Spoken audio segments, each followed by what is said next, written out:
Side হচ্ছে এই model. এবং সামনে যদি আপনাদেরকে একটু দেখাই, এই যে দেখতে পাচ্ছেন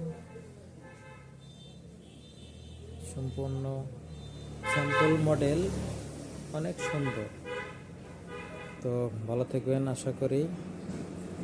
থ্যাংক ইউ।